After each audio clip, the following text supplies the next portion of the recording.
This is the Dane Moore NBA podcast brought to you by the Genesis Company, coming at you Tuesday morning. It's November 21st after the Wolves knocked off the Knicks on Monday night. The Wolves are now 10-3, first place in the Western Conference, second best record in the NBA. Celtics are 11-3. They again have the number one defense in the NBA, and that offense, Britt, up to number 12. I don't know if it totally feels like that to me, but those are the numbers. They're almost top 10 on both sides of the ball.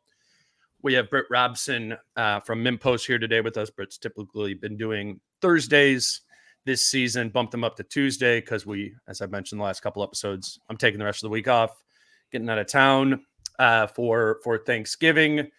So Britt and I are going to dive into the Knicks game. Britt's working on a mailbag over at MimPost as maybe some excess questions or interesting questions that you talked about or are writing about there. We'll get into a little bit here as well. But good morning. How you doing?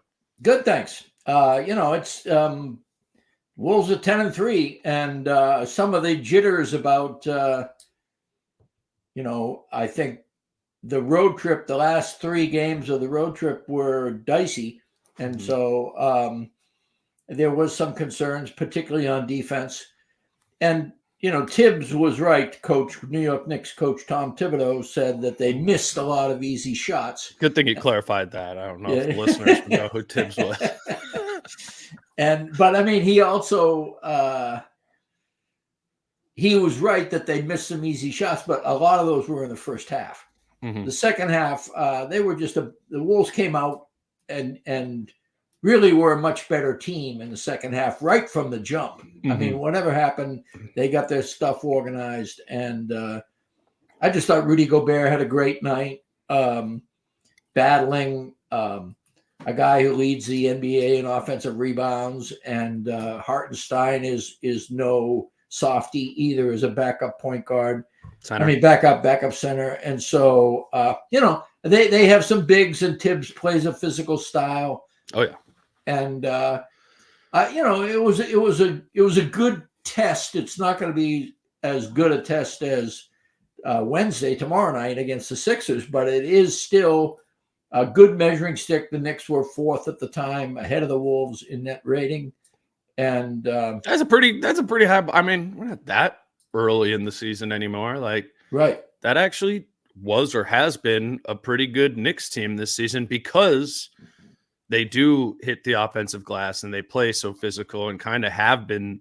I mean, I watched more of them than I have the Sixers this year, and they kind of stop a lot of teams in their tracks, you know. And the offense kind of looks like that, like it did last night. I think I don't think they shot very well from 3 last night. They normally make a few more of those, but that Knicks team has been one of the better teams in the league this season, and I think, it's just.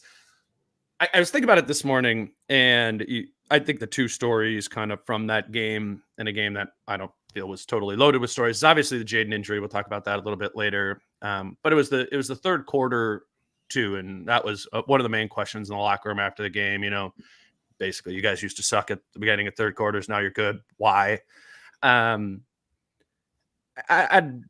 don't I just care that it's better rather than the why behind that. But yeah. They did start with an 11-0 run, mostly fueled by Ant, to start that third quarter. And I don't know, correct me if you think this is totally off base, or if I'm, I don't know, making a connection to the NBA champions that is irresponsible here. But I watched a lot of Denver last season. Even before I thought of them, during the regular season. We both kind of came around to Denver as the real contender in the playoffs, but I was really intrigued by them all last season, and I mean, honestly, probably watched 20 full games of them. And there was something almost boring about Denver last season when they would get up by 12, 13 points. There was just this stability and baseline, mostly provided by Jokic, but also I think people found their roles, and Murray was healthy. Yeah, they kind of did have that continuity, and they knew their identity, blah, blah, blah, all that sort of stuff that, we've talked about with this Wolves team trying to implement this season and having done so. But man, I'm kind of getting to the point where it's It was that they got up, they had the 11-0 run beginning of the third quarter, they're up 13, and I'm just kind of like, yeah, like I think it's kind of over. Right. Which is in ways I just feel similar to when I watched the Nuggets last year. And the stability, if Denver's stability was Jokic, I wouldn't say the Wolves is necessarily Ant. It's just more an overall vibe, probably the defense. And right. there's just, I kind of have that feeling where it's kind of like with the Celtics game too, is like a 2-point game. And you just kind of felt like it was going to stay within 4 or 5 points one way or the other the whole time. Right. There's just something so much more consistent about this season's Wolves team, which every time I literally hear these words come out of my mouth, and then I do like the thing in the back of my mind where I go, what's going to happen in the next couple games? Because I've seen this team crater. I saw them do it so many times last season. I saw them do it 3 weeks ago in Atlanta. So I know they still have that in them. But like, if I can turn off that, honestly, like baggage in my mind, and I'm just watching them as a team, it's just, there's this stability that makes them superior to a lot of middling or even good teams. It's just getting really believable for me. Yeah, I think for me. Oh, you started that with a. No. I guess part of it is a concession. I posed 4 questions in my season preview, and I called them for 48 wins. I thought they'd be successful. I had no idea that Rudy and Cat could function as well at both ends of the court as they have. Most of that is the leap that Gobert has made. I mean, Gobert has made a leap this year. I mean, that's ridiculous given his age and, a lot of it, of course, is health. But I do think he wrapped his mind around the idea that he couldn't just play Rudy Utah defense. And he really is getting out, and there's some of it is scheme, but a lot of it is his willingness to, he's getting out and challenging people, less so last night because of the way the Knicks play, but still. And around him, his teammates are responding, especially most of them played with him last year and knew his limitations. They're responding to his defensive maneuverability with cohesive joy, I think. That they are beginning to see, hey, Rudy's out there, he's out at the nail. We got to fill, he's, picking up this man. Where's the guy that I need to pick up? There's a real sense of purpose on defense that does not feel isolated. It feels like they're playing team defense. They've achieved what I wasn't at all sure was possible, which is getting kind of that fly around aggression that they had 2 years ago with the stability of size and positioning built in. They have found a sweet spot in the middle of those two things. And sometimes it doesn't work. They did have a blip, 2 games, New Orleans, I thought roasted them in the first half the other day. But, and Phoenix was just I call it a tired game, it's just, but the point being, Cat is playing much better on defense. Gobert is playing much better on defense. And therefore, their synergy, they're still not a naturally synergistic pair, but they are playing as well together on defense, I think, as you could expect. And then Naz and Slow-Mo are coming off the bench and playing in their respective positions about as well on defense as you could expect. Conley has been just really, really low-key solid. He's back up to like 41% of his threes.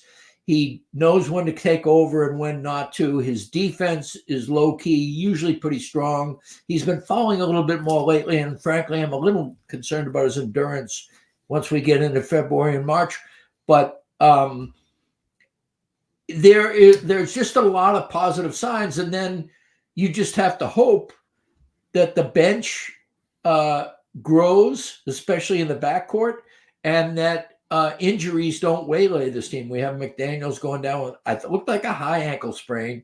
I don't know if it was, but that's what it looked like by the angle in which he landed. And those are usually a month or so. So if that happens, Finch hinted at either Nikhil or Slow-Mo being the person in the starting lineup. And I think that should be matchup driven, depending on whether you need to go really big or not, Yeah, I want to talk about that in a second, but to the first part of it, I was just doing. They just released like the estimated plus minus numbers, and I always think of these as, again, these are not perfect at all, but for my money, solid, right? Yeah, they really do kind of often match the eye test for me, and so I just was pulling this up this morning, and so this is on for those who are watching on YouTube, it's on the screen, but otherwise it just sorts by estimated plus minus, and it ranks you there. The plus or minus number is the estimated points added, and then the more important number is the one right below it, which is the percentile. Right. So this has Cat as the Wolves' best player on the season, most impactful towards winning. 88th percentile on offense, 99th percentile on defense. Ant number 2 at 91st percentile on offense, 82nd percentile on defense, which just like that bar of over 80th on both sides of the ball is really, really rare. Right. And that's Cat and Ant are both there. Cat 94th percentile overall, Ant 93rd percentile overall. Whatever. I kind of knew that. The two that stood out to me, though, below that are, and just below that, are Mike Conley and Rudy Gobert. And it's interesting to the Gobert ones, they have him 76th percentile overall player, 94th percentile defensively, and 56th percentile offensively. And those are actually worse numbers than last season, which is probably an example of what these things can't completely catch, right? But I just found that sort of noteworthy, and I think a big part of this is Rudy's just not shooting well. His true shooting percentage is under 60%. By contrast, when he was a very, very effective offensively in this stuff, his true shooting percentage was over 70%, right? In Utah there. So I say that to mean, again, room for Rudy to grow. He's going to play better offensively. You were just talking about him before, but the Conley one, man, is the linchpin. These are what his numbers are all the time throughout his whole career. He's above 75th percentile on both sides of the ball, 86th percentile overall. I mean, we're talking about, like, again, he doesn't play enough minutes or anything like that, but that's like borderline all-star number, right, which is what he was like. Again, that's what the advanced numbers were even last season once he got here, and were for most of his Utah time. And it's just like the Conley part is so critical, and they're really managing the minutes. It's like 6-7 minute stints, pretty much max. So they're thinking about that too. Is, how long does this last? How much is there in the tank? They're not giving him specific days off or anything like that, and rather trying to manage the minutes. But I don't know. I don't have a real super take on any of this stuff. I just thought it was interesting that, Cat's on the top there, Ant number 2, that's the star thing. Right. But then Conley's kind of a major buoy in this, and Rudy can play even better than he is because the offense just hasn't been there. And I think that there's a sacrificial gene to Mike Conley that, as you say, he's always been a borderline all-star, and yet even Utah, if you think about it, was better than anticipated when he was on that team. Yeah. The Grizzlies were routinely a playoff team. The Wolves have routinely been playoff caliber at worst since he arrived. And it just, and then I want to get back to Rudy on offense. Yeah. Rudy is also sacrificing on offense, even though I think it bothers me, quite frankly, how much they look to Gobert. I would prefer, like last night was perfect. He was 7 for 7 for a long time and may even finish that way. But don't go to Gobert. Stop those lobs. You know, the turnover ratio on plays in the half court that are meant to get Gobert a basket purposefully are not efficient. Yep. You know, but when Gobert is off the ball in the dunker slot or setting a screen or giving gravity via rolling or whatever, I think the Wolves, I haven't looked at it recently, but I bet you Gobert's net rate or offensive rating, what the Wolves' offensive rating is with Gobert on the floor this year, I bet is very high. I bet it's higher than that EPM was. You think so you're saying the team offensive rating when he's I bet you it's better than the overall team offensive rating. I bet you Gobert's individual offensive rating for the Wolves is better. In fact, I'd be curious, do you have it up there? Do you have the not on there? I can look it up. Well, the Gobert on off would be the one I'm really interested in. I bet you, I'm willing to bet right now that the Wolves are better on offense with Gobert on the court than they are without him on the court. I could get to that here. That's and so in the meantime, I will just also add that Slow-Mo is, you know, one of these guys that is a relief worker. You know, when I used to work on an assembly line at General Motors, the one of the most cherished guys for management and the union was this guy who would come in and basically when somebody needed a break, let's say there were 14 different jobs on the assembly line, he knew all 14 jobs. And when somebody went down, he would go work on that job for a while. He would spell them, or he would like even take their day if they were sick. And they're called relief guys. And the relief guys were enormously important. Well, Slow-Mo was the relief guy in the Wolves lineup. I got the Gobert stuff up there. They're actually 3.2 points per 100 possessions worse on offense with Rudy on the floor. Not too bad. But the defense, idea. It's the defense, right? I know, but I did really feel like he contributed. He contributed well, and apparently he did. So that's what you get for. No, I mean, but it's not like the Rudy on offense has been overall bad. Like it was last year. I mean, he did crater that he was. What was crazy about last year is Gobert was like had the same net rating. It's just that everybody scored 15 points fewer. I know.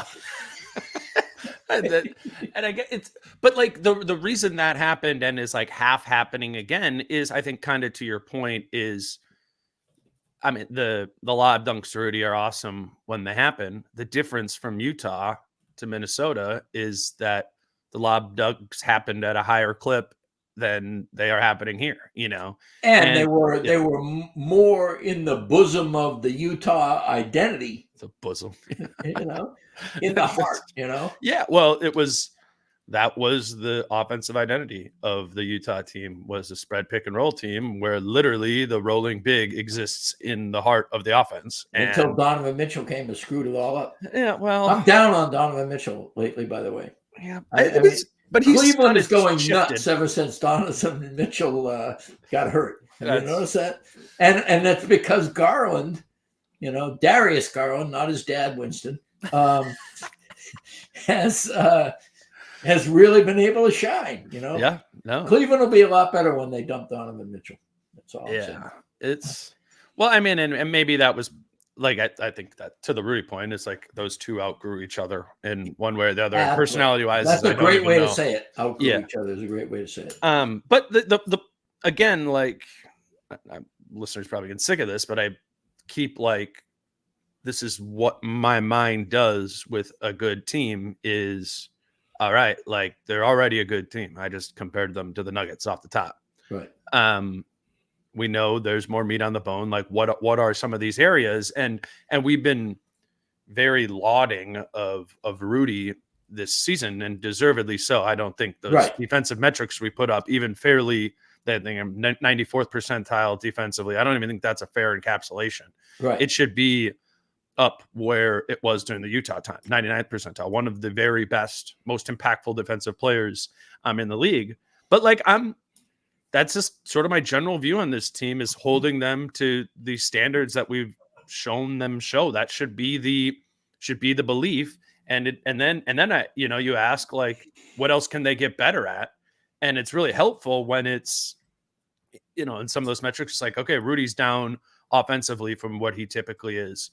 Kyle Anderson is down from offensively what he typically is. But it's like, I'm not going to freak out about that. Both of those guys have numerous years in their career of playing significantly better offense than they are right now. And we're only 13 games into the season. Like, I think that's going to come. Not for nothing, Slow-Mo has the best defensive rating on the team.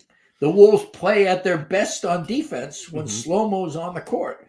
And whether that's at small forward or power forward or de facto point guard in some kind of weird lineup setup, he has been somebody. If we're looking for ways, I just got through talking about how this team has been a lot more synergistic on defense because they've blended those things. Nobody has been more surprisingly blendable than Slow-Mo. Sure. He is guarding a vast variety of players. I mean, he's guarding kind of like the same group that Jaden McDaniels guards. Yeah. That's nuts. No, I had skepticism about shifting the majority of his minutes to I did too. 3. Yeah, I thought that, and that was very revealing, I thought. And also playing besides Cat and Nas, as a front court, that sounds like a year ago, if you had said a lot of the minutes for this number one defense will be played by Cat, Nas, and Slow-Mo across the front court, you go, wow, those guards must be really defending the hell out of things then, because that's a terrible front court.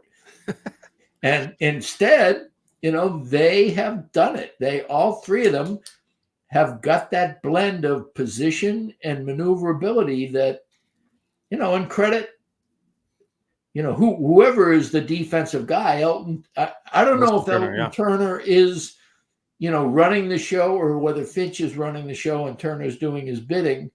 But whatever's happening there, they're 10-3, and it does not feel like a fluke. That's the thing that this is not a boomlet. This is something where we've seen some of the flaws that have been chronic flaws reappear. We have seen, for example, Cat occasionally give in, as he did in the fourth quarter last night, to his pissing match with the referees, which he never wins. And it always just stilts the momentum of what the team is doing. But he also, at the same time, played well enough, especially in that third quarter. He had a fantastic third quarter, and that is the thing, is that even when players are revealing what have been their customary flaws, there are other aspects of their game, and more importantly, the teamwork, structure, and purpose that is the umbrella of it all is able to mitigate those flaws so they're not fatal.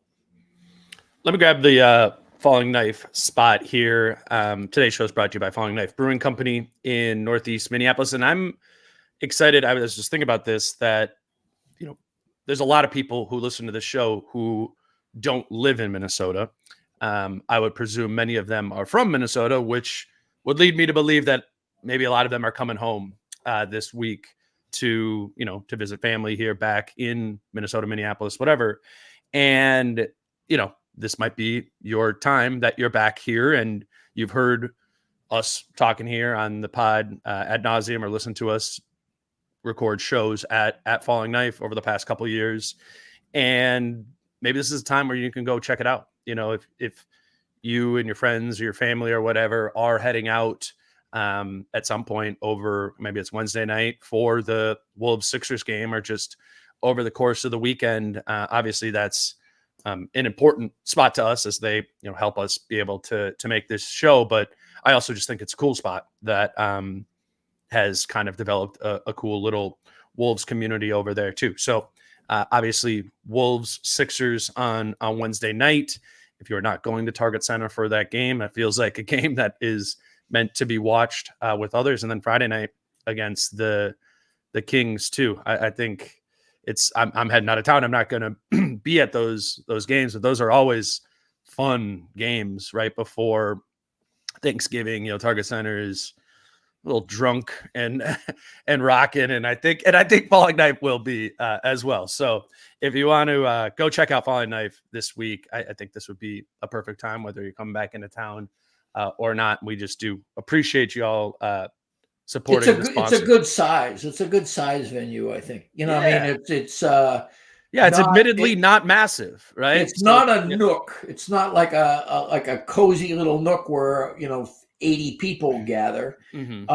And it's not like most of the people are lined up along the bar. There are booths and there are a couple of rooms, but there's a lot of television sets. It's still an intimate setting, and the beer is just, I mean, at the end of the day, part of it really is, sometimes you go to your favorite place just because of its location and because the atmosphere is good, but the beer is, meh, I mean, kind of it's okay, it's you kind of wish you had stuff you were pulling out of your own refrigerator, and Falling Knife is your own refrigerator for my money, and it's my money. I'm not, I mean, they're not advertising for me.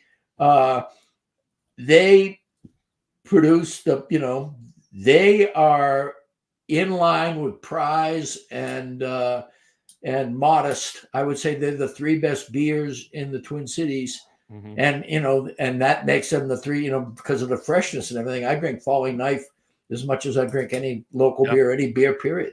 And so anyway, it's just no, it's a good point on the and I think some people have come to live shows and some of those have been admittedly like excessively full in there and hard to get a seat. I think they fit like 150 in there, and we've definitely had significantly more than that at some of the shows. But I think for a game night, I mean, it might be full for Wednesday or Friday because people are in town, but I think you'll be able to get a seat and again have a chance to watch that game. And if you don't have a lot of people, there's a lot of people. If you like hoops, there'll be a lot of people who know hoops in that place. Yeah, let's chat them up. All right, let's move on. You were kind of talking about, you want to do Cat's defense or Jaden injury fallout next? I want to do Cat's defense. Me too. Because I don't think it's clear. I don't think it's like bells and whistles. Man, this is what he's doing. I think he is working in a system that is a little bit more kindred to him. Sure. But I just think both. I want to explore it with you because I have some ideas, but also I'm not totally sure exactly why he's doing as well as he's doing. So I don't have the clip from Finch saying this last night, but I do have the quote here. He was asked about how the Wolves are defending well in pick and roll, even when Rudy Gobert is not on the floor. And Finch elaborated by saying, all credit to Naz and Kat. They've really worked hard at being good in coverages, whether they're guarding the ball now, which happens more, or whether they're receiving the ball off of the switch. We don't feel exposed there. We have great length, and those guys will sit down and guard and play with some physicality too. We don't feel exposed there. Right. I mean, rewind like 3 years ago. Right. If I would have told you that Finch would believe that they would not be exposed in pick and roll coverage with Naz Reid or Karl Anthony Towns at the 4, I mean, get out of here. I mean, those were both good players. I mean, Karl was obviously he was an all NBA player 3 years ago. Right. But that was his area of exposure. Naz had this ceiling we were kind of hinting at, but it was kind of like he's going to always be the guy who's a little exposed in coverage. And he was top heavy. I mean, he could be bullied. He could be knocked over. Mm-hmm. And in some ways, that's what makes it work, is that they are both center forwards. Yeah. So that and the system is designed to be big but not stationary. And so my take on why things are working for Cat in particular is that his recognition of what he has to do as a power forward is finally being ingrained in him. I think there was some resistance, whether he was conscious of it or not, that, all right, I'm going to be the power forward, but my identity and my minutes and my whole deal within myself is still, I'm a center. I like to bully people in the low block. I like to get out there and guard on the perimeter, but I also like to protect the rim. And I think he's beginning to see that he gets a lot of credit, rightfully so, appropriately, when he can turn a weakness into, at the very least, a neutral. You can't, again, having Conley instead of D'Lo, we've said this over and over again, and Ant's a little bit more of a recognition too. The rotations are helpful. Having Rudy in rotation and having Cat being able to guard the center, but with Rudy as a safety valve is helpful. Cat's attitude and conditioning are helpful. And winning, winning begets winning. I mean, when things are working, you want them to keep working, and there's a natural momentum. But I guess Cat's engagement, but that further engagement is rewarding himself for being more prepared and alert and recognizing what's happening and responding appropriately. Cat used to be a second late. I mean, think of the times when he would try to block a shot or try to get over and just not be there in time. And that's happening much less frequently. And some of that is, I think, foot speed, but I think more of it is anticipation. I think Cat's I think a big part of it is trust, man. Yeah. It's kind of like we talked about this with Rudy, like last season. It was my pushback on he's losing a step. Physically, it was, I don't think Rudy trusted his teammates to be there in rotation or coverage, whatever.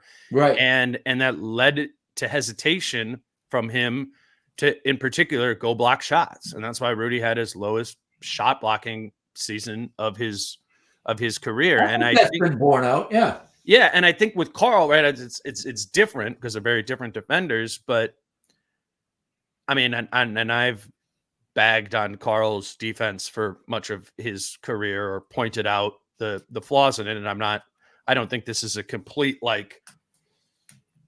I don't know. He's not 98. He should not be 98th percentile in EP. Yeah. But at the same time, he should be getting a lot of credit for what he is doing in the core context of that defense. And within the context of, let's remember, he's had terrible teammates for so much of his career too. That probably led to a lack of trust defensively and being a step late. Now, he's just more on point. The rotations around him, the shell often is on point around him, and that makes him not need to be the dude defensively. It's asking him to be a cog in the defense. I think in particular in those minutes when he's at the 5 with Naz at the 4 and Kyle at the 3, there is some cold water to pour on that lineup combination, which is the Naz and Cat together out on the floor. Defensively, it's been great. Defensive rating of 106, and they have an effective field goal percentage of 47.2 against them. Sorry, I can zoom that in a little bit. But the thing to really look at here is 3-point percentage against them. When those guys have been on the floor, when Naz and Cat have been on the floor, opponents have only made 27.3% of their threes.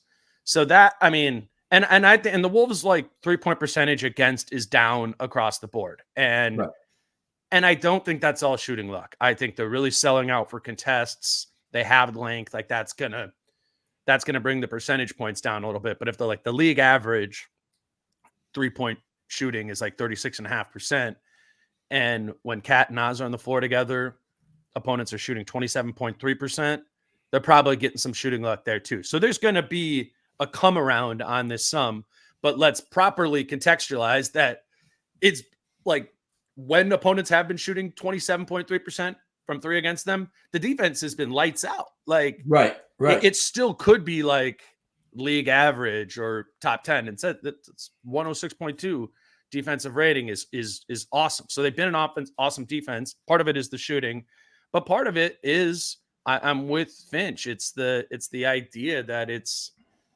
safer. You know, there's not fear, I guess, on the floor. And one of the things I just noticed that I think is revealing is that in addition to maybe getting a little luck, but at the same time, those are exceptionally low percentages for three, but exceptionally high percentage for long twos. They were bottom 10 percentile in long mid-ranges, which indicates to me that the guards and Nas and Cat and Slow-Mo are in a system where at the very least, if you think of the guards, they're guys who are maligned. I mean, Shake Milton has not had a good year, but the Wolves are not bad on defense when Shake Milton is on the court. And he's a big dude. I mean, he may have something to do with that 3-point percentage. Yeah.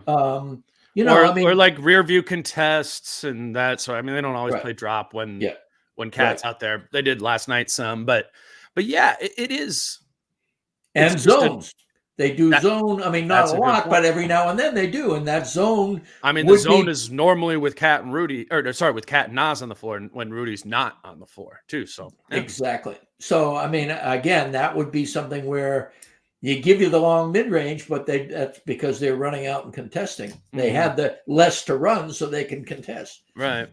No, I don't think we gave like an explicit answer on why the defense is good. Well, I mean, because that's not how defense works. It's all these things mixed in together. Like the beauty of defense, it's like porn or whatever else. It's in the eye of the beholder. You know it when you see it. You know.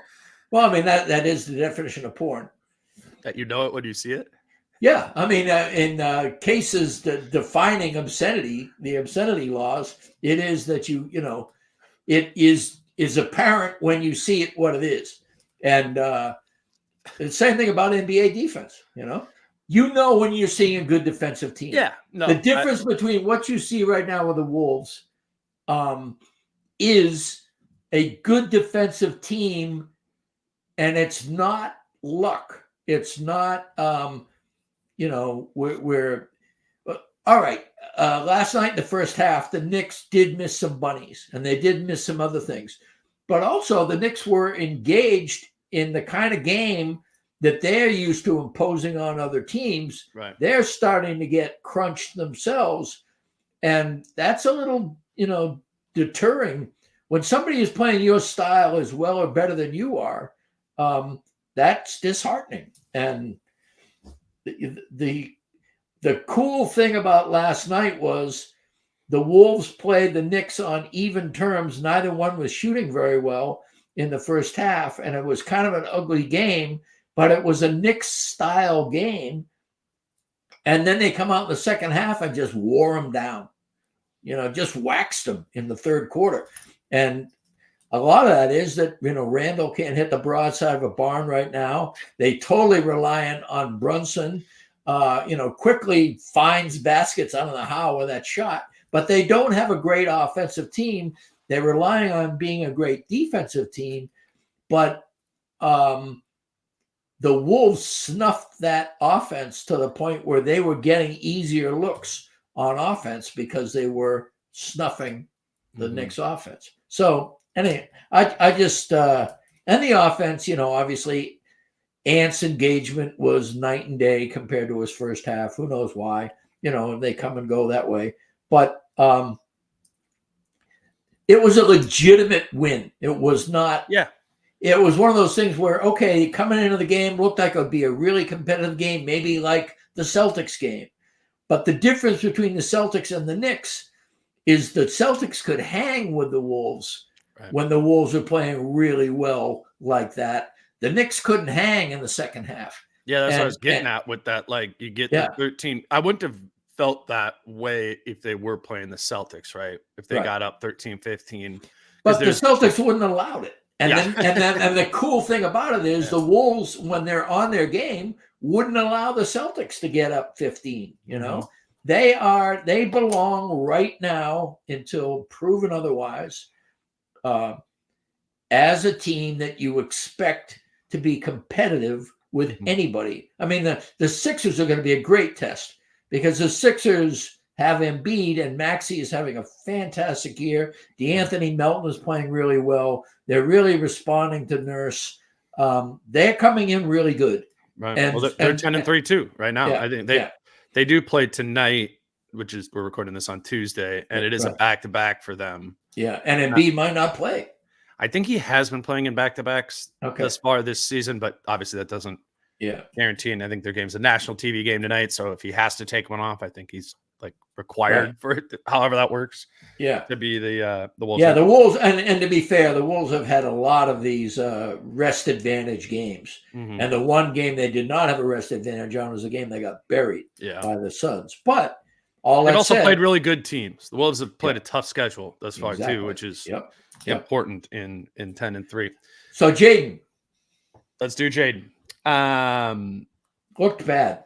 I the way I put it down in my notes, which is kind of presuming that it's bad, and I don't know. I didn't really ask anybody last night. Finch said no update, but I think we're all connecting some dots with how quickly he was ruled out from the game and went right to the locker room. Yeah, I mean, we were sitting next to each other just talking about it right there. Like, there's like ankle rolls where you have that like screaming pain for a minute, and then it's like the shocking thing where it's like, I can just tie my shoes up and I actually think I can go get back in the game right now. The KG. Yeah, right. But then there's when it's you're really hobbled walking for like an extended period of time. And Jaden, it happens underneath the far basket, and he has to do the entire walk to the bench. Plus, I'm watching him all the way into the locker room. Like he couldn't walk still, right? Or he just looked in serious pain, for which, I mean, I give Jaden credit. I think he's actually a really tough dude. Right. So anyways, we're presuming, and maybe we'll get an injury update here eventually, but it makes a lot more sense, I think, to do this thought exercise, presuming Jaden's gonna miss some time, which is actually, I think, leads to some interesting conversation points, and some actually you and I haven't talked about that much. I think we got to talk about Shake Milton and Troy Brown, as those two are going to be relied upon more. I'm really just loving Nickeil Alexander-Walker, and part of me is like excited about the idea of him playing 30 minutes a game for the next however many games there. And then the other part to it I have is, at what point does Naz become part of the solution for replacing Jaden minutes, whether that's directly at the three, which I don't think we think is going to happen that much, but really maybe it's putting all of Kyle Anderson's minutes at the three, and then Naz can take, 6-7 more minutes a night at power forward, because his minutes are kind of low of late, and his play hasn't really been there. But what part of that do you want to start with? Shake and Troy, Nickeil, or Naz? Well, I do want to say that Naz is doing exactly what Finch expected this year, only a little bit better in some areas. But Finch never, when I talked to Finch before the season started, he wasn't thinking that Naz was going to be getting more minutes than he had gotten in previous seasons. And he wasn't a 20-minute guy. He was, obviously, injuries made him a starter, and he did get some minutes. But for the most part, Finch wants him like 16 to 20 minutes and playing that way. And Naz's defense will, if he continues to show, as Finch said, that he's not a liability on the pick and roll, and that he's not falling down, and that he is somebody who is also being a catalyst. One of the arguments for Naz is, for 2.5 years now, Naz and Ant are just deadly together. They are really good together. Their net rating right now is like 18.5. or something ridiculous. Well, can we put Naz Reid in like one pick and roll? And I mean, there's no point guard in the second unit anymore. So Naz doesn't run pick and roll at all anymore, which shockingly he's turned into a spot up shooter guy. Right. Yeah, it's got to be like, I mean, I know that's what Finch thinks about Naz, but I think you need to empower this. Even Jaden McDaniels' absence aside, like, you need more offense from that second unit. And I don't know, like, where you think you're going. Kyle Anderson gives you what he gives you on offense, and it's good and it's helpful. But he's an enabler. He's not a go-to guy. Yeah, and neither is Nickeil Alexander-Walker, neither is Shake Milton. I mean, I think they kind of thought Shake was going to be that, like a second unit. They did. They thought he was going to be a playmaker, and he's not. So you need more playmaking in your second unit offense or mixed lineups offenses when Naz is on the floor. And I don't like that the only ways in which, pretty much only ways that he's getting his offense are spot up threes and left block post ups. Yeah, right. Like that, he's fine at those things. I mean, he's also kind of settling back into his 34% 3-point shooting, which has been his mean for his entire career. So that's not that big of a weapon, the 3-point shot. Right. The post up is nice, but whatever. Like, if he's spotting up in the corner above the break or he's on the block, you are taking out the best thing about Naz's game, which is his speed and his handle. You know, you're turning him into, like, weirdly, a modern day center. Yeah, well said. I think that's perfectly put, because Naz's handle and Naz and Ant, what they share is the joy of the flair. Mm-hmm. They love the idea that when they don't just dunk the ball, they dunk the ball with a quickness. They dunk the ball with a little mustard in it. And their crowd pleasing is secondary to their personal pleasing. You know, when they are going up for something or when they are on the run, they're cavorting. They're young, for one thing, and they are ready to break out and show each other, as much as the audience, what they have. And that infectious joy, I mean, it used to be the Iowa Ants, you know, with J-Mac and Jalen Noel and Ant and TP. Yeah, TP, honorary Iowa Ant. And if you wanted to inject a little jolt into that second unit, I mean, why do they keep Ant on the floor as the last guy anyway, if you're not going to do that, you know? Yeah. Well, and I guess that started to change some too. Now, as Carl's been playing better, they've been subbing Ant out and Carl there. But yeah, I mean, again, nitpicking, but it's like, that's something that they kind of got to figure out here. And I'm curious to see how Jaden's presumed absence helps inspire or expose, I guess, the second unit and what they are or aren't. I think they can be more. I think you can get more out of Naz. I think you can get more out of Shake. I'm curious to see what more usage looks like for Nickeil. Let's talk about Nickeil. Like, I think I've loved his season. Like, and after he got over the lack of confidence from not being able to hit a shot for quite a while, and his net rating, quite frankly, is still underwater because of the absolutely abysmal time he had. I mean, he was one of the biggest guys who suffered from the Atlanta game. Sure. When the Wolves were getting buried on runs, a lot of times Shake was in the lineup, and some of that was he wasn't. Wait, are we talking about Shake? I don't mean Shake. Yeah. Probably Shake was getting buried there as well. He could have been. Although Shake's, here's a weird thing. I mean, you know, Shake's net rating is a lot better than Naz right now. Mm-hmm. You know, and a lot of that has to do with the fact that Naz was on the floor missing shots at a time when other teams are going on runs early in the season. Mm-hmm. Yeah. And so I think recently, particularly, I mean, we've seen what happened, that, you know, that boomlet that really helped with the Pelicans comeback against the Pelicans. And last night, same kind of deal where he put together 2 or 3 nice plays. and all of a sudden, they were off and running. He was one of those guys. I'm just liking that he's adding small things, like it's like a little drip of more.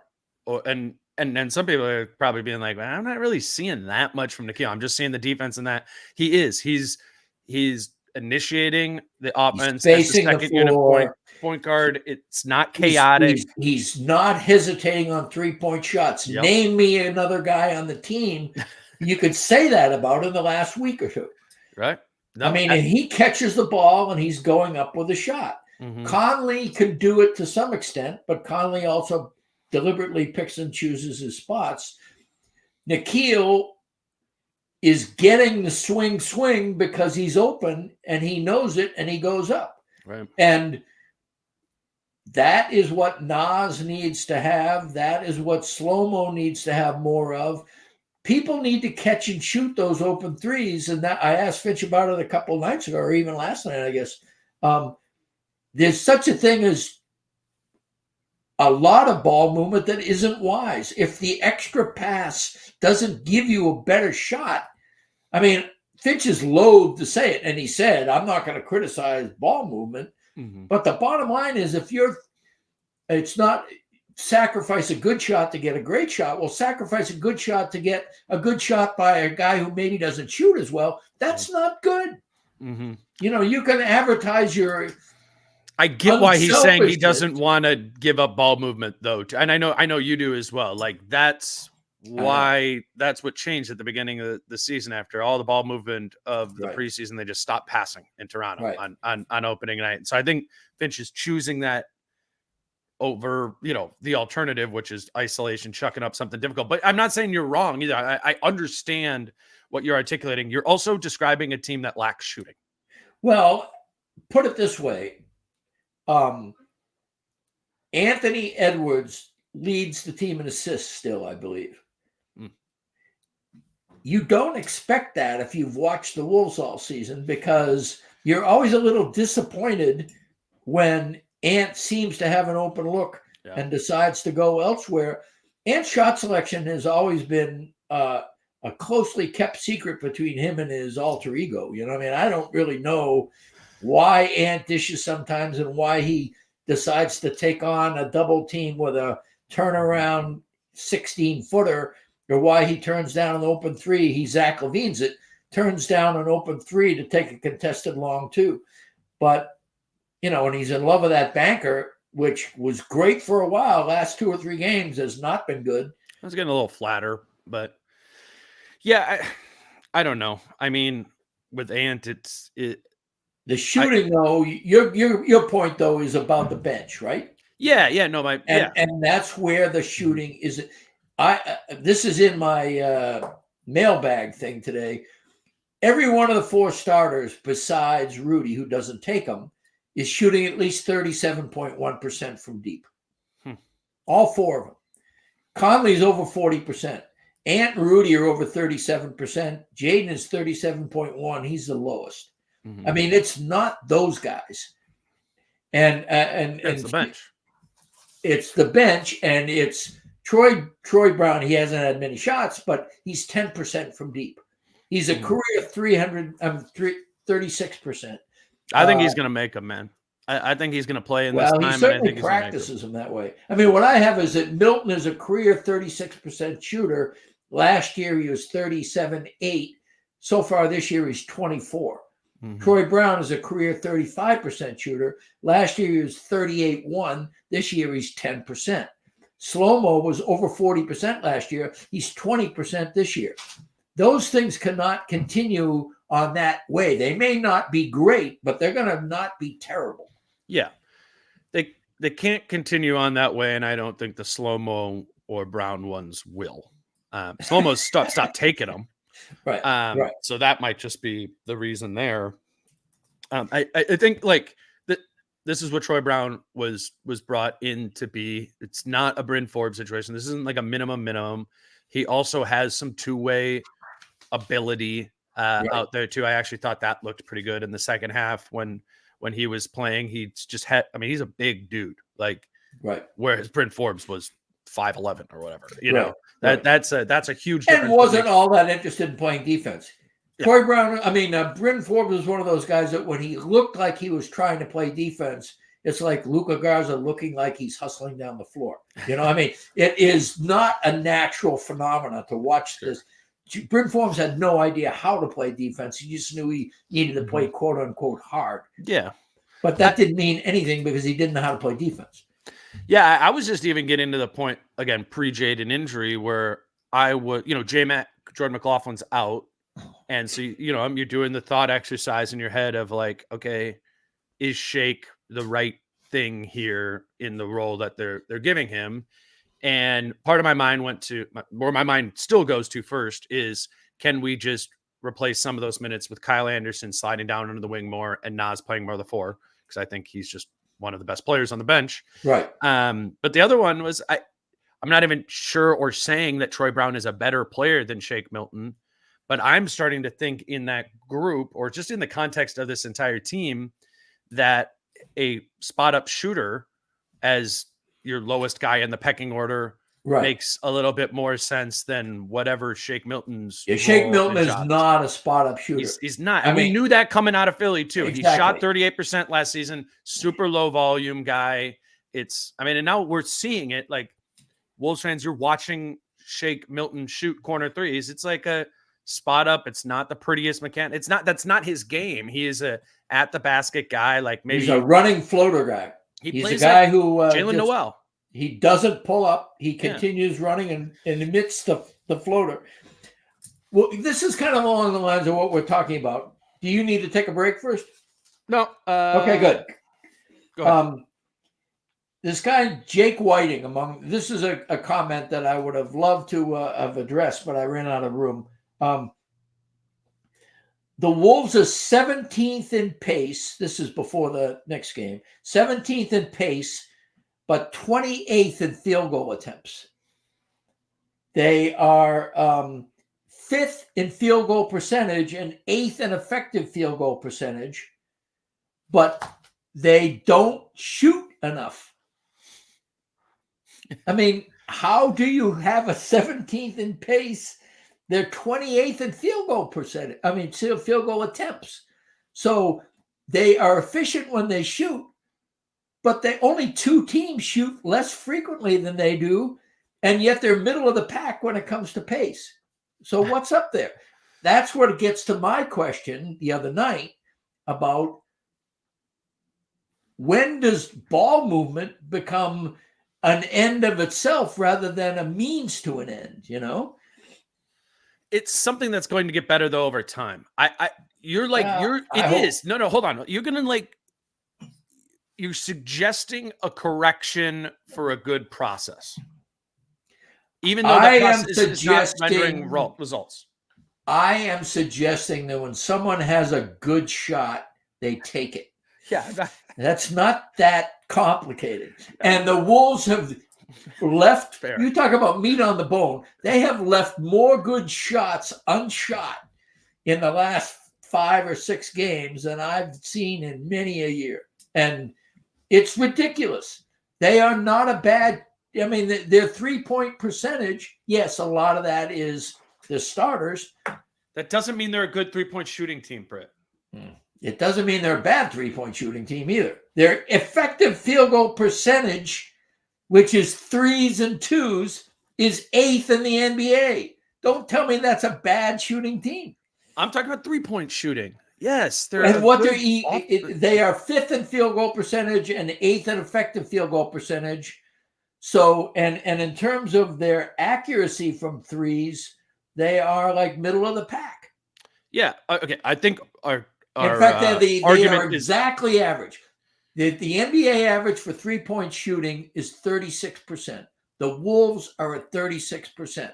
That's not a bad shooting team. Yeah, no, we're arguing about the fact that, and this is not me, I'm thinking about the bad shooters that they have on their team, which are coming from their bench. Yes. You're right. The starters, they have plenty of shooting in the starting lineup to make it work, particularly when they got kind of the spacing set up correctly. They are a bench that severely, in my opinion, lacks shooting, because Kyle Anderson, yes, he shot 40% from three last season. I don't think I said that a million times. I don't think that was going to be duplicated this season. Right. Nas started off hot from three and is, mechanically, whatever, he's clearly the rhythm shooter, right? It's going to be up and down. Nikhil Alexander-Walker has one of the weirdest shots I've ever seen. Right. And that is going to come with some inherent volatility. Shake Milton is not a three-point shooter on any volume at all. Troy Brown is, but to your point, has pretty much been league average for his career from three. I'm talking about those five. That's it, in my opinion. I think that is something that will and kind of is right now holding this team back. And that's not, the sky's not falling or anything here. Right. But they made roster decisions to pursue things like Nikhil Alexander-Walker defensively, which was a great idea. I'm not saying Nikhil Alexander-Walker for $4.5 million. Awesome contract. Right. But they chose this and Shake rather than 2 years, $10 million, right? Exactly. Rather than choosing more of a shooting type player. And I get it. It's just, you were going to leave yourself short one way or the other, I think. And they chose to be a little short on shooting, which is probably only going to be a regular season problem, because come playoff time, the rotation's going to be like 7 or 8. And almost all of those guys in that rotation will be able to shoot competently.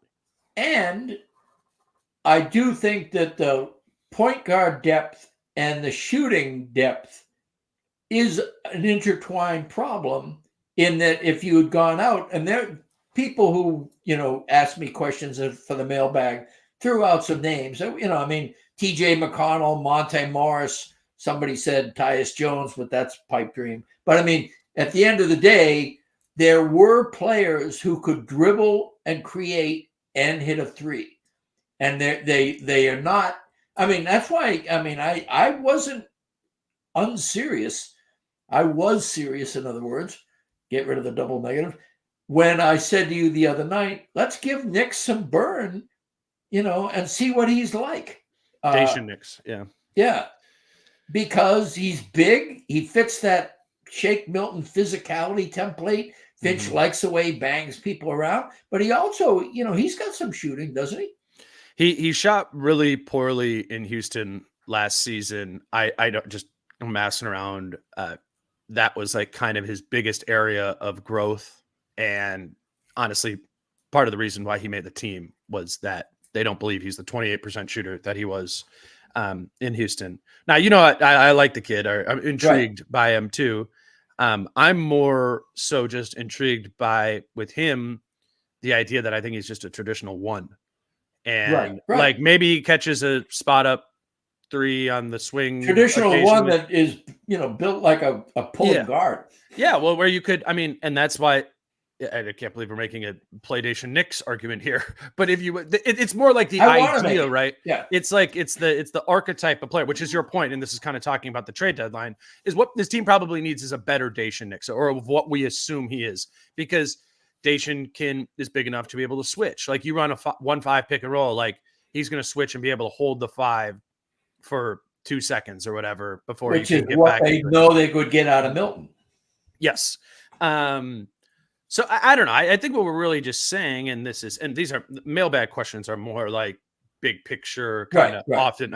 Whenever I do mailbags, it's always about like trades or contracts or those sort of things. So you're thinking about, which it's a more fun, like the trade deadline is going to be fun through the lens of now a good team, right? Where they're going to go get a guy like that. All good teams that kind of reasonably can, and I think this team reasonably can. You got a little bit of matching salary at Shake, Troy, whatever down the line, and the question is going to be, what is the guy that they go get? What is the archetype of that player going to be? Is it going to be a point guard? Is it going to be a straight shooter? Is it going to be, I was going to say a big, but I don't think it's going to be that. But you know what I mean? Like, there's they're going to add something, and I don't really know. I don't really know what the answer is yet, because if I'm going off of what the 13 games have been, there's some things in that second unit that I would namely shooting, that I'd point to wanting to add. But I think there's going to be a progression over the next 30 games where different things start happening with the second unit. Does Nas come into a bigger role? Does Kyle shift here? Does Shake Milton come out of the rotation? Troy Brown come? And whatever. how injured is J-Man? Mm-hmm.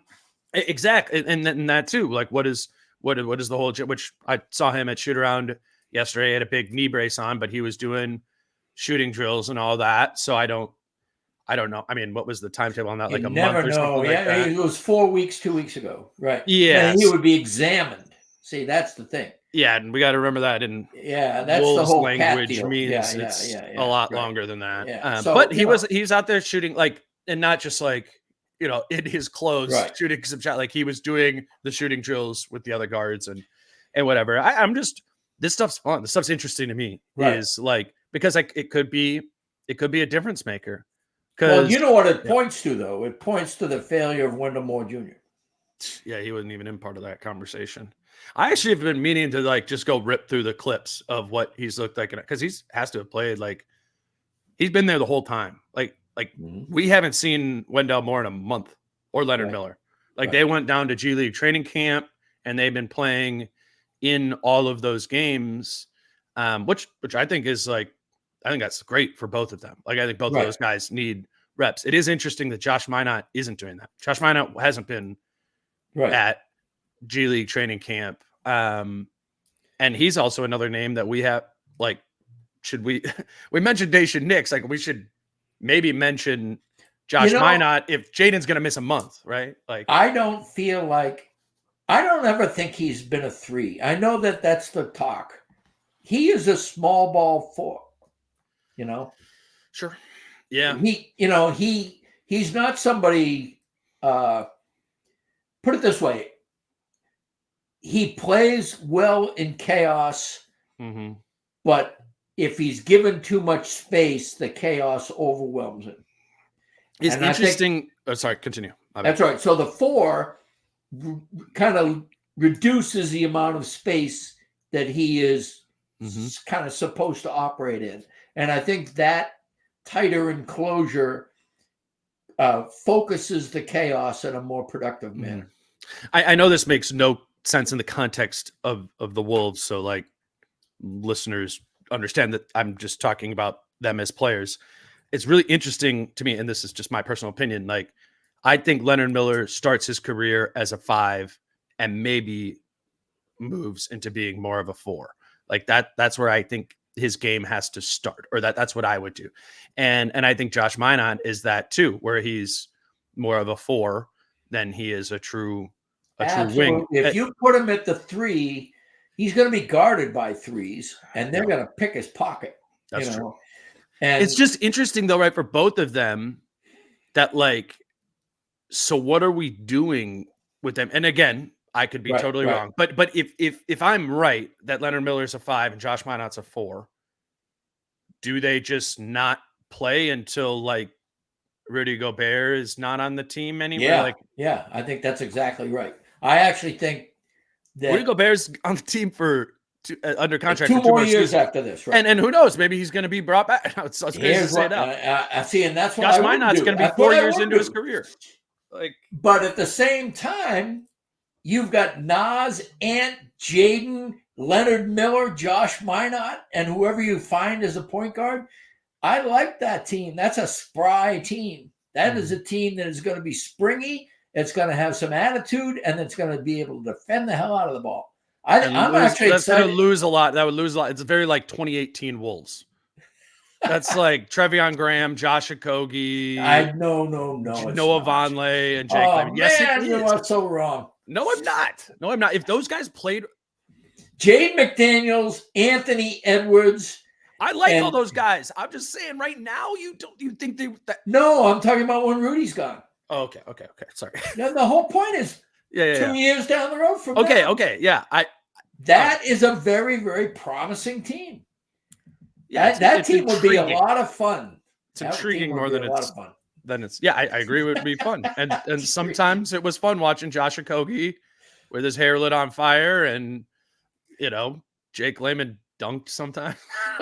Again, you are totally If you think that the ceiling on the likes of Leonard Miller, Josh Minot, that's not what I was saying. I'm saying that's what they are. Well, they were playing now. I just gave you right? 5 names. I gave you 5 names. You tell me which of these guys is your Jake Layman or Trevion Graham.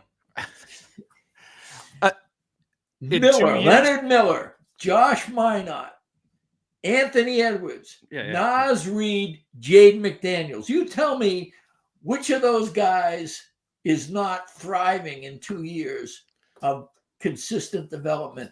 Yeah, no, I and that's what. And I brought it up because they're gonna develop. It just seems like development for Leonard Miller and Josh Minot has like multiple more years to it, right? Exactly. And how many? And Rudy Gobert is multiple. No, I backed myself. I backed myself into a corner by swapping timelines or whatever of now versus 2 years from now. You're right. You win. 2 years from now is going to be a lot of fun. Yeah, but my point is does Josh Minot 2 years from now have never really ever played in a rotation and then is just in? Like I'm just curious with Josh. Like, what does this arc look like? He's on a 4-year contract. He's in year 2 of it. Like, I will not in the G League. That the Naz Reid signing did a lot of things. And one of the things it did was bump Josh Minot back down to prospect status rather than imminent rotation status. Yeah. I don't know whether he deserved that. I would have been arguing a lot stronger that Minot got screwed if I didn't watch him in Summer League. I was very disappointed with the way he played in Summer League because he did not fix some of the things that were frays in his game, where he plays in a way that he needs to button up or sew down some things in terms of he just needs to. He's got an instinct that allows him to overachieve in situations where things are a little loose. But when things are when they're playing a team that matters, that is wanting to win through purpose and structure and discipline, he gets exposed because they watch what he does and then they counter it. And that's what he needs to learn. I don't know if he's going to get that in the G League because I don't know if the players are going to be that good. He may be one of those guys that's going to be a G League star for a while. You know, we haven't even talked about Luka Garza, who they ought to get like 2 first-round picks for as he continues to just like lay siege to everybody. Too bad Iowa doesn't have an NBA team is all I can say. Do you have another mailbag topic we're wrapping up? No, the thing I was going to talk about with Sally and all the other stuff. That's a long conversation, isn't it? Mm-hmm. That I'm going to get into. All right. Well, let's just say briefly what is going to be a big part of the mailbag column, and I think is a very germane, one of the best questions, I think, is that the Wolves are capped out. The Wolves have a phenomenal amount of payroll already on board, and they have 2 of their most valuable and reliable players on expiring contracts. So who do you keep and who do you lose? What are the consequences if you try to keep everybody? You're in the second apron. Probably if there was a third apron, you'd be there. So what do you I like choose? the question. I'm just curious. You've obviously had more time to think about this than I have, but I'm kind of punting on it. I will tell you what I would say is we've got a lot of sample size to go before we make such a momentous decision. Absolutely. Yeah. But I mean, it is the question that will determine. Let's actually state the question. The question is, well, one of the questions is the way it was phrased is the question is if you could only keep one of Kyle Anderson or Mike Conley. I know there's a bigger question. That's the second part of it. The first part of it is trade Cat, Rudy, both or neither. And then the other part is if you had to keep Conley, if you want to keep Conley or Slow-Mo, but only one you can have, who would it be? See, the reason the first part of it matters is because if you trade Cat or Rudy, you can probably keep both of those two other guys. So you have a situation where, and also I would throw Nas in the mix. Nas will have value. That's $12 million. What you still are winding up with, you're going to have Ant, you're going to have Jaden. Those are contracts those represent investments that are 5-year investments, and they are cornerstone players given your template. So then you have two aging centers, Gobert older than Cat, but Cat with probably more value than Gobert in many respects. Do you lose one of them?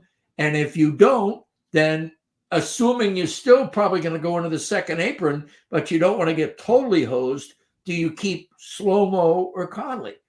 Those are all fascinating questions. Yeah. And I like how you prefaced it with like, we have a lot of sample size left before we have to answer that. Amen. It's a cop-out, but at the same time, it is an honest cop-out because, we don't know. I mean, Slow-Mo has been marvelous in some ways and a little flawed in other ways. Mike Conley is not getting any younger. And as you noticed, they're kind of babying him now. What is it going to be in 2 years from now? Right. Yeah. And so, and Cat and Rudy, as good as they are, and this is in the mailbag column too, among the top 10 most deployed 2-player combinations, okay, Cat and Rudy have the lowest net rating.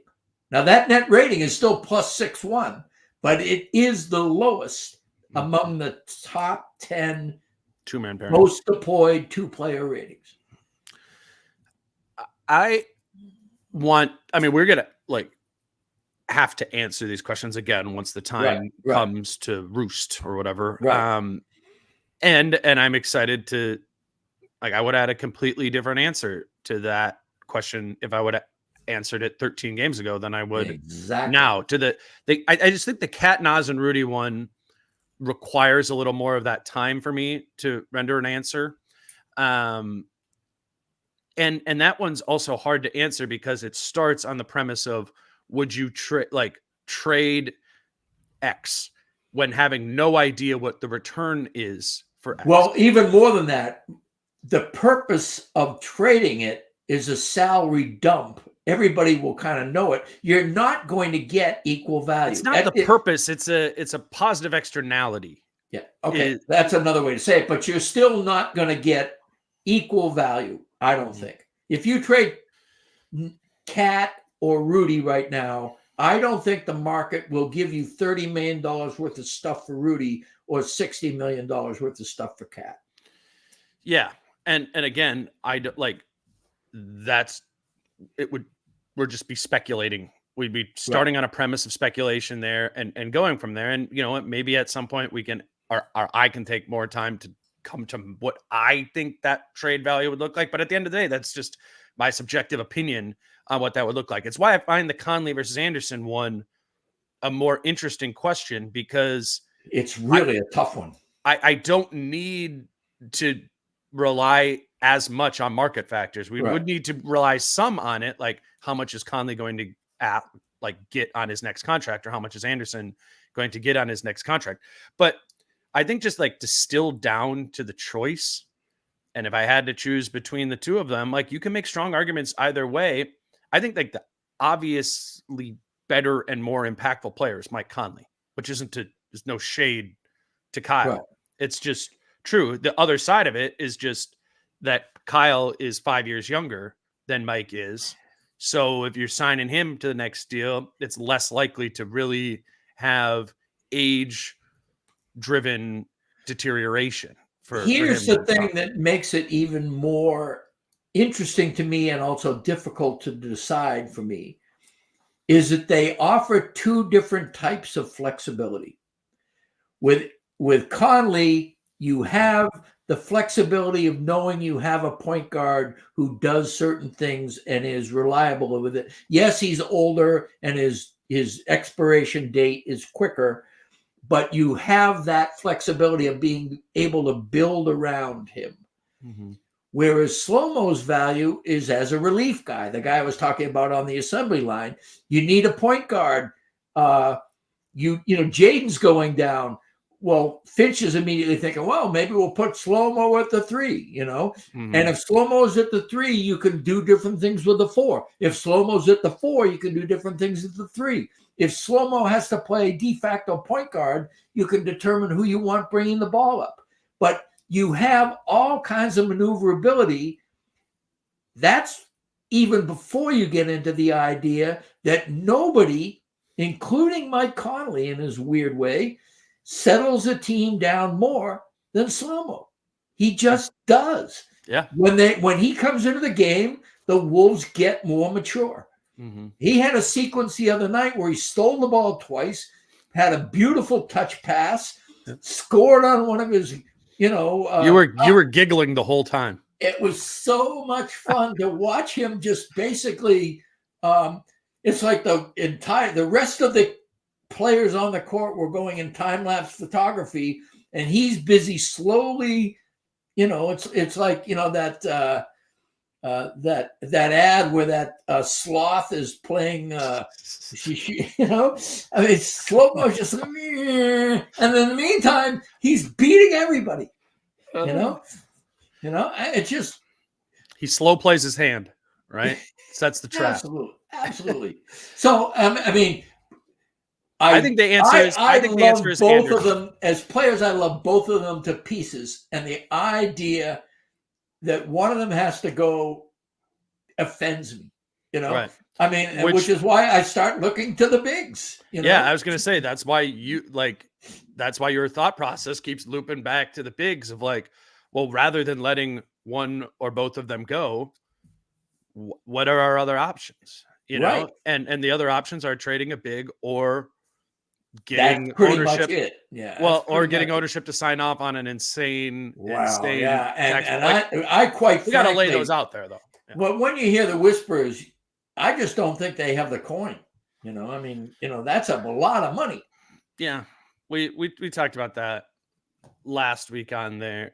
When we did it, we talked a little bit about the ownership stuff, and it's these guys are not like these are not Ballmer billionaires. These are guys that are puffing up their chests to say they have more money than they do in some respects. Well, they're it's a leveraging of assets or debts. Same difference.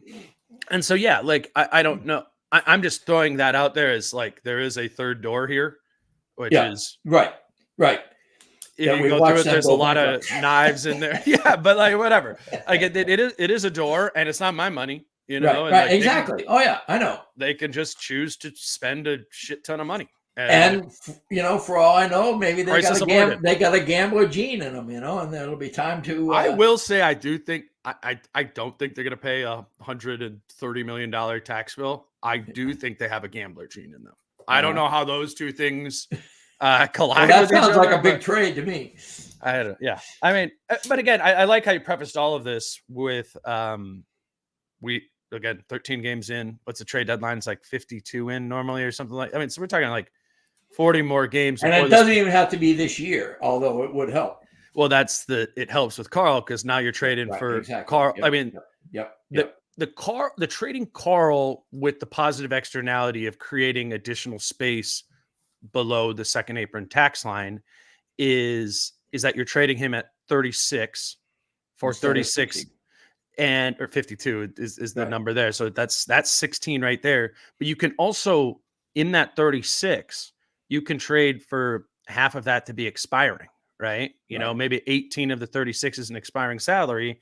And now you've created that 16, plus you got the 18 coming off the books. Now you can bring back Conley and Anderson, there as well, in addition to whatever the assets were for cap. Exactly. The thing that goes away is not, if you were to trade Carl in the offseason, is that you have to trade for $52 million of matching salary that cannot be expiring.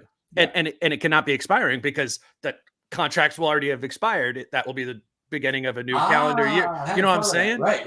Like that might. So it's got to be John Wall. It's got to be that type of thing. Yeah. Or, I mean, a whole other trapdoor in trading one of the bigs, and I think this would more pertain to Nas, is trade him into somebody's space, right? Then you don't have to take any salary Exactly. back here. And again, all these things have public relations ramifications. Once you are starting to dump salary as really a necessary priority, then you are conceding that it's not going to look good. It's going to look good on paper in terms of black and white, in terms of financial viability and maneuverability in the long run, but it is not going to look good when somebody says, all right, we're trading Nas. What are we getting? Oh, we're getting a second round pick. I mean, really? Well, I mean, you would get a draft. I don't know. Maybe you could get a first for that, but you also get Kyle Anderson or Mike Conley to re-sign. That's the positive externality. That's the looking at that is. But again, the whole web. Casual fans are not going to get that. They're Exactly. going to say Nas is gone. You know what I think the coolest thing about this problem is, quote unquote, problem of the cap. Yeah, it is a problem. But the cool part is that it's a long-term problem, or it is in the next window problem, right? Which just puts all the more emphasis on this season. Let's go now.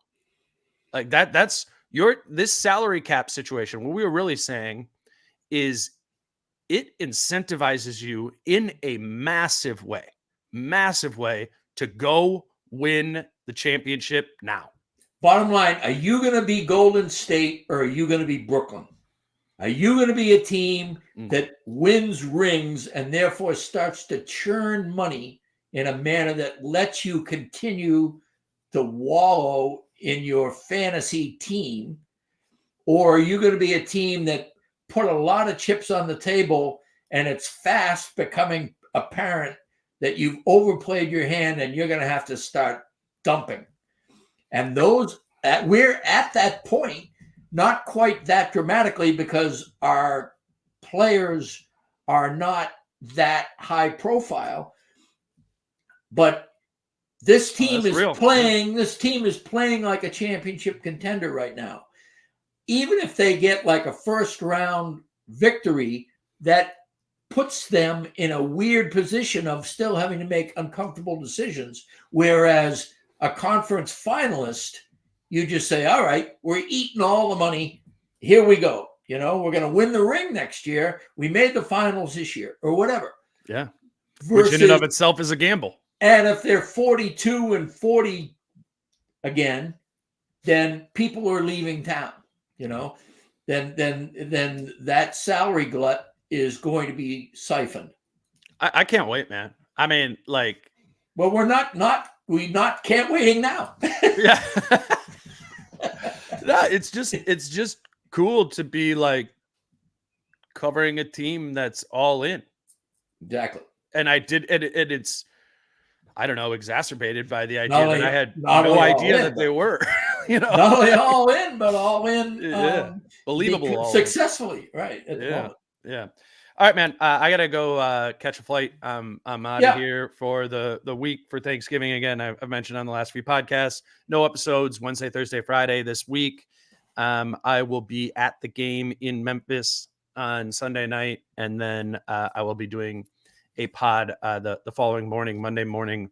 So next episode not until November 27th. I guess this is the time to say thank you. We are thankful that you guys are listening to this, and thankful for some grace that there won't be podcasts for the next few days. But and I want to take the opportunity to thank everybody who gave me some great questions. I obviously couldn't get to a lot of them, but I also was able to condense some into themes. I mean, some of the things we talked about today are dealt with by the people who gave me questions and made me concentrate my thinking. And especially to the couple of people who really did put it in stark terms of, Cat, Rudy, Nas on the one hand, Slow-Mo and Conley on the other. You can't have everybody. If you do, you're doing some crazy stuff. Those are really good table setters. I don't usually like to engage in theoreticals, but I understand how important it's going to be a decision that's going to get made anyway. Right. you got to train barreling down the tracks, and you got a hairpin turn, and you got to figure out how much of the brake you're going to apply. Right. And it's going to be fun either way, but you could also just wreck. Check out that mailbag over at MimPost. That'll be up on Wednesday. And I don't know if you happen to be using the show to get a lot of your Wolves related coverage. Obviously, a lot of the names and voices that come on this show that will be writing and covering this team over the next week or so. Check them out. Because I don't want to offend somebody by missing another Wolves podcast, but maybe this is a good time to check out some of the other Wolves pods out there too. Ton of great coverage on this team. It's one of the coolest things, in my opinion, about this beat is we have a lot of great and different perspectives, from reporters to columnists like Britt to bloggers taking it from a different angle, and then just some like fan posts and pods and all that too. This is man, this is the time. The iron is hot, as they say. Get in on the Wolves now and support a lot of us who have been covering a lot of crappy teams over the years that are doing something different this season. I'm really grateful to have the show and the listener base and for all my guests for coming on here too. So for me and Britt, happy Thanksgiving, and we will talk to you in a week. You can follow Britt on Twitter at Britt Robson. Britt, I know you're following the podcast on all of the social media.